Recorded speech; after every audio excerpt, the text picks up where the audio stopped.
peace is not selective, it's peace for everyone. And if we're not all standing up for peace and experiencing peace, then something has to change. This is Jordan King, and I want to talk to you today about some reflections I've been having in the wake of what's happened in Kenosha, Wisconsin, the attempted murder of Jacob Blake, the demonstrations and protests and reactions that have come out of that this week. I've had some very difficult but unfortunately predictable emotions to what's been going on, and I want to share a little bit about my experience so that, in particular, the white people listening, if this matches your experience in any way, I hope this can usher in a sense of where do we go from here to support this movement for Black lives, which we're just reminded a few days ago is continually under threat. You know, I asked my partner this morning, who's Black, what this feels like, and he said it feels like a genocide. When you see members of your community week after week, day after day, being attacked and murdered by their own government, by the very institutions that's supposed to protect them,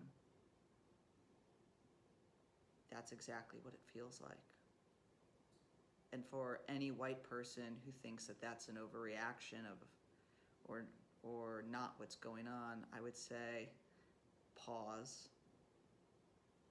and don't invalidate any Black person's emotions on this.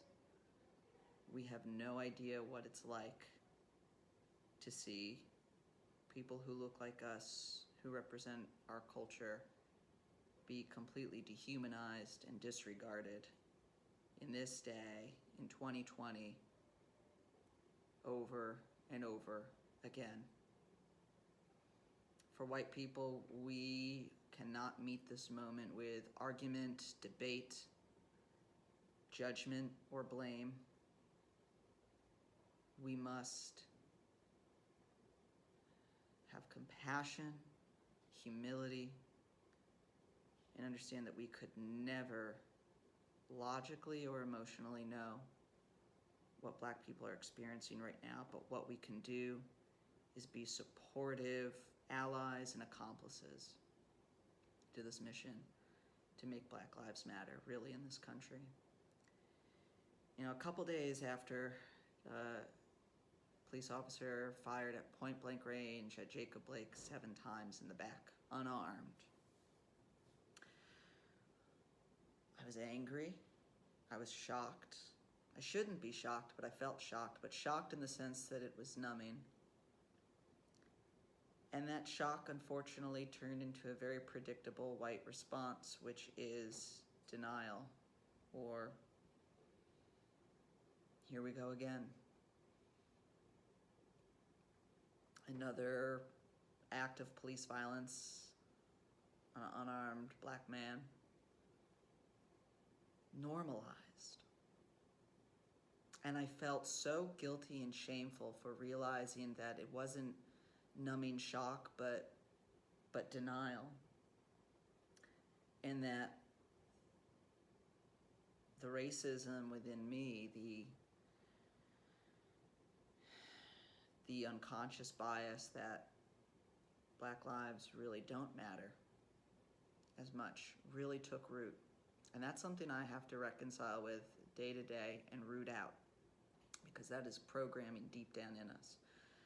But that it became normalized to where it took me several days to even ask my partner how he was feeling about this, or reach out to my Black friends and former colleagues to reach out to them, let them know I'm thinking of them. But then I felt an immediate surge of, well, what can I do? What actions can I take? I'm here in DC, and Last night, a friend of ours invited us on a night bike.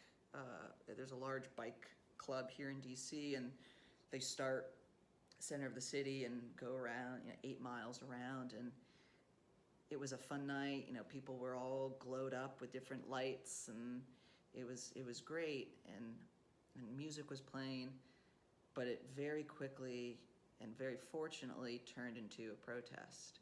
There were hundreds of us on bikes going through the streets, heading down to the White House, linking up with other protests that were happening here in DC because of what happened in Wisconsin. And I felt so invigorated that I'm back in some way, back on the street with my partner, with my friends, white, black, brown, all shades, demanding justice and saying that this is wrong. Policy has to change, hearts have to change, minds have to change, we individually have to change, I have to change. And so that what can I do is important, but I also realized I was centering myself as if I knew what I should do. So if that's how you feel, reach out to your Black friends or look up articles by Black authors to see what we can do. Because honestly, we really don't know. We really don't know. Even with the amount of empathy, as white people, there are absolute actions we can be taking at the policy level in conversations with friends, educating ourselves. But when there's that feeling of what do I do, we really need to have humility and ask or do the work ourselves and figure it out. But we can't walk around aimlessly. And the dark side of that what can I do is that we're now centering ourselves in the story. So we got to be careful that we're not centering our emotions, our actions, and draining our Black friends from a time where they're grieving and dealing with an intense amount of pain. I also experienced in that hopelessness a bit about what I can do, and I'm working on that question, that we're in an election year, this is a political season, and that politicians who run policy on criminal justice and policing and education and regulations and all these different types of rules that impact our institutions and how we see Black lives. They're definitely not acting at the federal level.